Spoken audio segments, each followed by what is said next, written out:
Hey there, and thanks for tuning in. If you are familiar with my channel and you visited it before, then welcome back. If you've never visited my channel, then I want to say a very humble welcome, and let me introduce myself. My name is Andre Huey, and I am a physician assistant. I work in the emergency room taking care of patients, and I've done this for several years. On my channel, what I like to do is provide you with videos or content about the processes of the emergency room, how it works, a lot of the terminology. I like to talk about some of the things that take people to the emergency room, whether that's an injury or an illness, and I give a very generalized, a very brief overview of these things just to give you a good foundation of understanding and knowledge.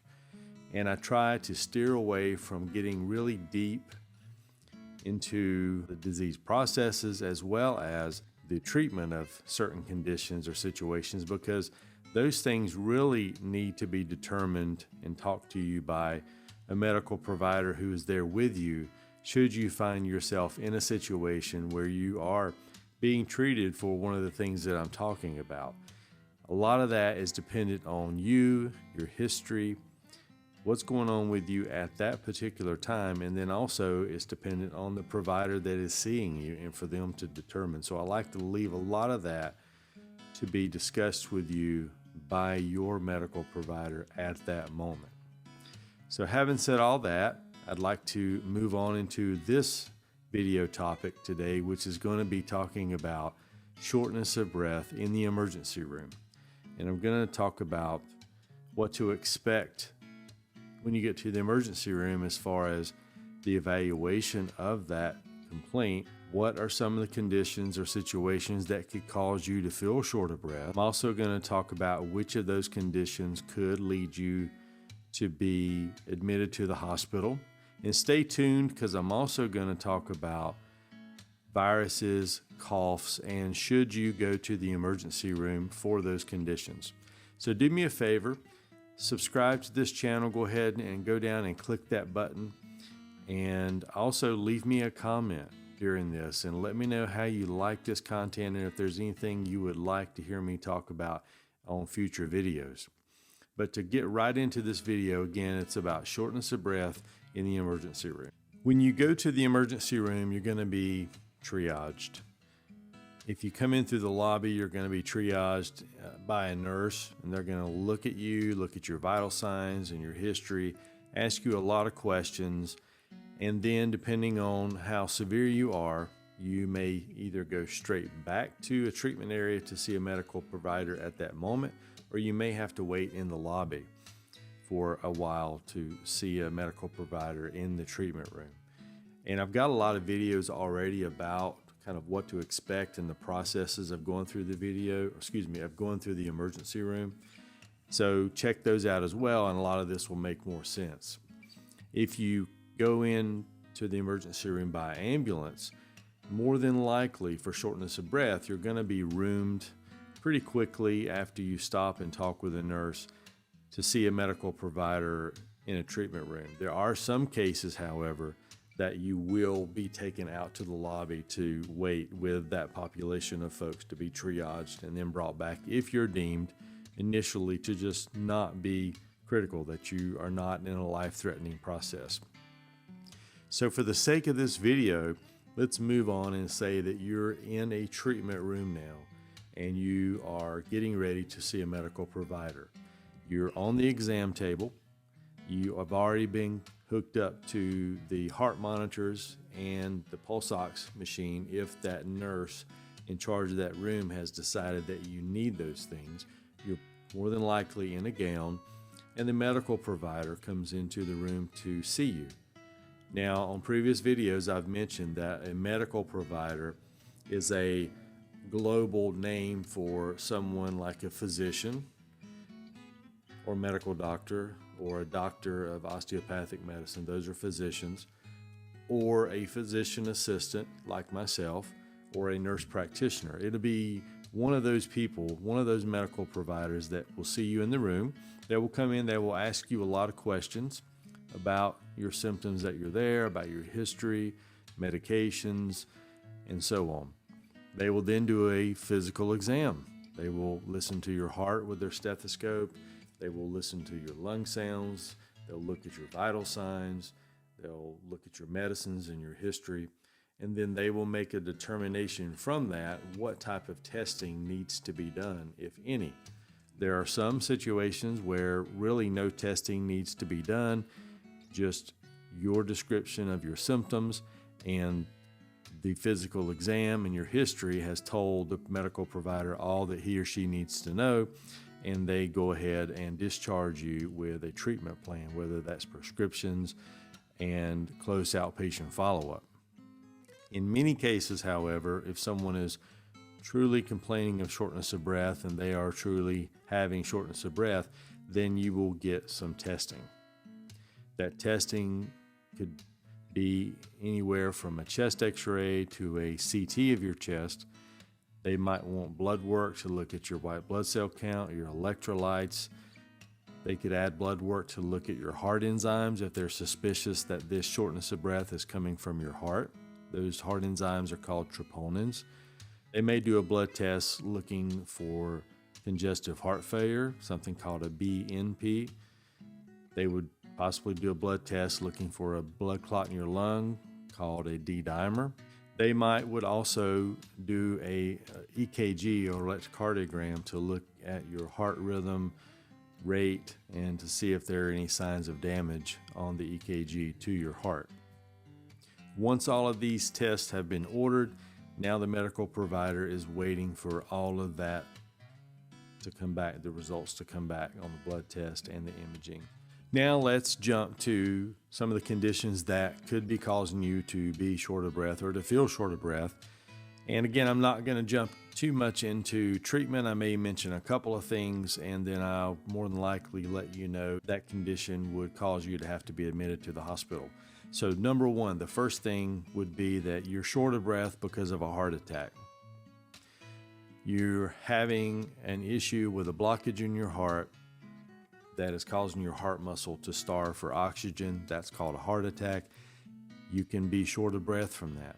A lot of times that's also going to be associated with other symptoms such as chest pain, nausea, sweating, but in some cases, someone can just have shortness of breath and be having a heart attack. If you're having a heart attack, you would need to be admitted to the hospital for that, for further treatment. The next thing that could be causing you to feel short of breath is something called congestive heart failure. That is basically you have a problem with your heart. It's not pumping as well as it should. It allows fluid to build up around your heart and lungs.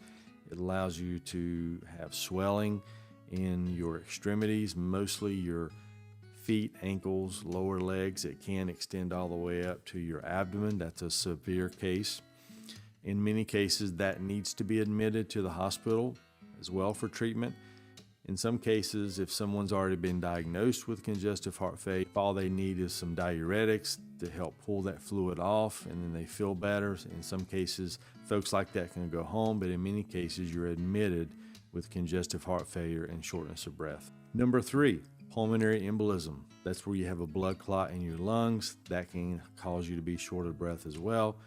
In many cases, someone will have pain associated with that, whether it's pain when you take a deep breath or when you cough, or pain and shortness of breath when you lay down. Either way, someone with a blood clot in their lungs or pulmonary embolism, in most cases, they are admitted to the hospital for further treatment. Number four, pneumonia, an infection in your lung, a consolidation of infection in your lung is called pneumonia. It depends on the situation, how bad that is. Some pneumonias can go home and be treated with antibiotics. Some have to be admitted to the hospital. If you're severely short of breath, if your oxygen level in your blood is low, if you're vomiting and you can't hold anything down, that means you can't hold the antibiotics down at home.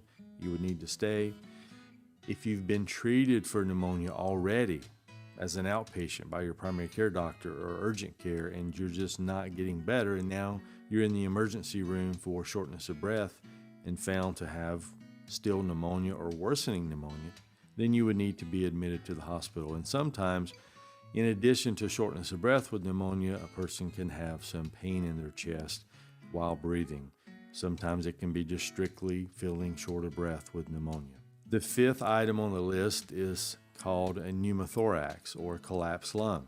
That can be spontaneous in some people. In others, it might be due to some sort of trauma, whether that's a fall or a car accident or some sort of blunt trauma. You've been hit in the chest, maybe a physical assault. Sometimes someone is stabbed in their chest or they have a gunshot wound. All of those can cause a collapsed lung or pneumothorax.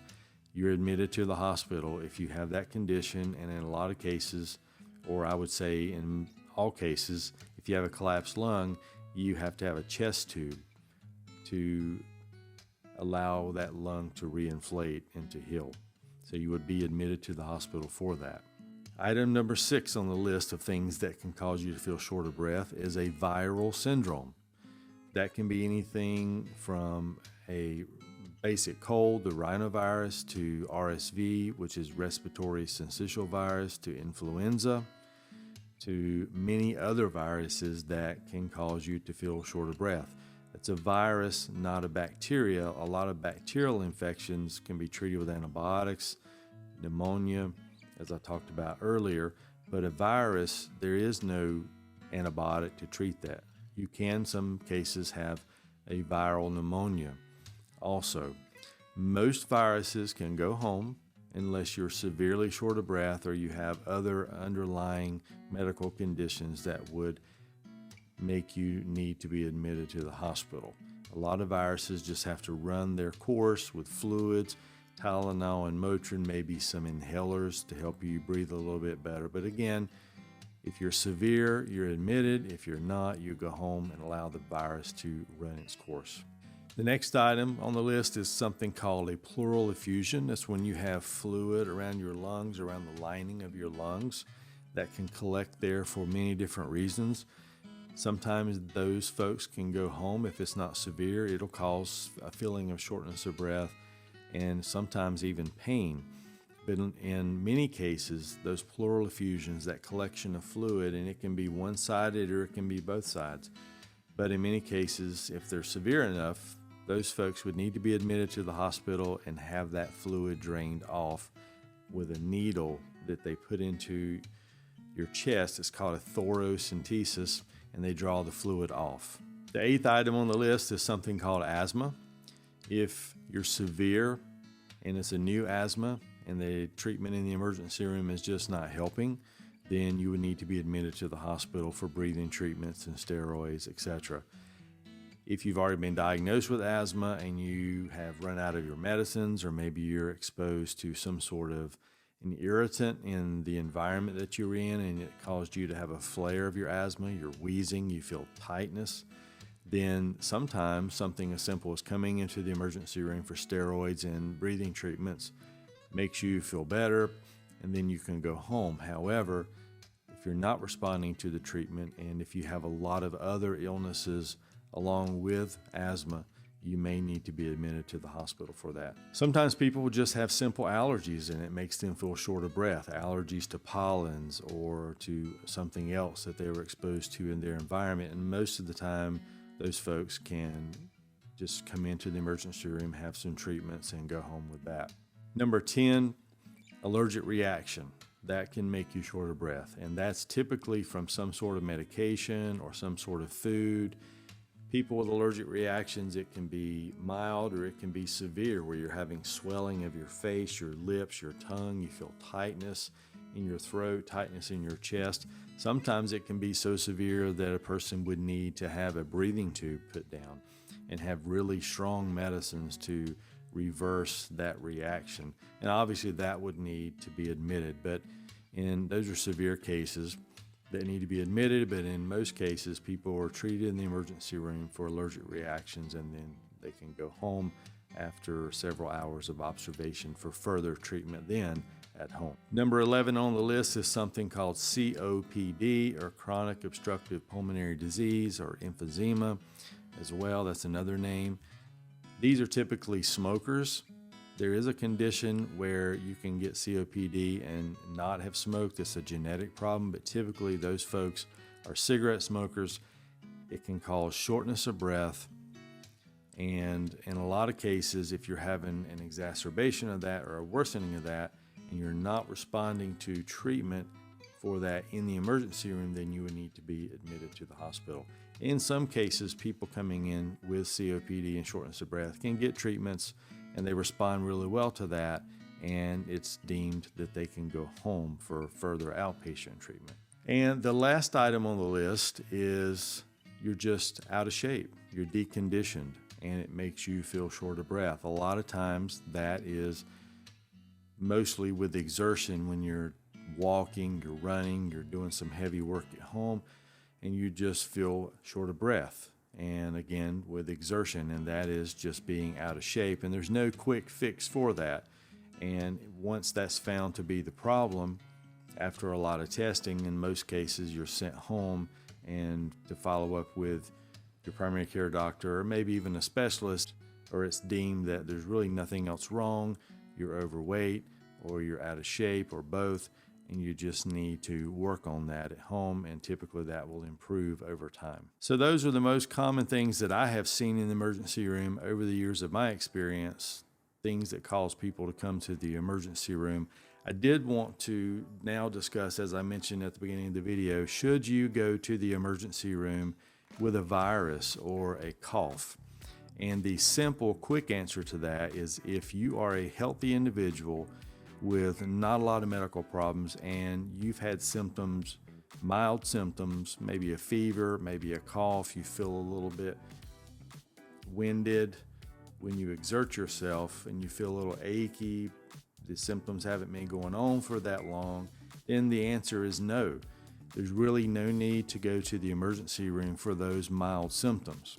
You stay at home, you drink fluids, you take Tylenol and Motrin for a fever, aches and pains, and see how you do. You rest, you eat if you feel like eating, and you give it some time. Now, having said that, if you're in distress, if you feel like something is definitely going wrong, getting worse, if you have a lot of medical issues, especially lung issues already, if you're a heavy smoker and you're in distress, then yes, you should go to the emergency room for those situations. But typically, if you have something that resembles a viral syndrome, the symptoms are mild, they've only been going on for either hours or a couple of days, then it is perfectly reasonable to give it some time and not rush to the emergency room for those symptoms. So I hope this information has really helped you. Thank you for watching this video to the end. Do me a favor, please subscribe to my channel if you haven't already. Like and share this video with everyone, because anyone can benefit from knowing this information up front. I hope you will check out other videos that I've put links to above here to my channel, and other topics that I've discussed about the emergency room and conditions that would take you there. Thanks again for watching. Take care.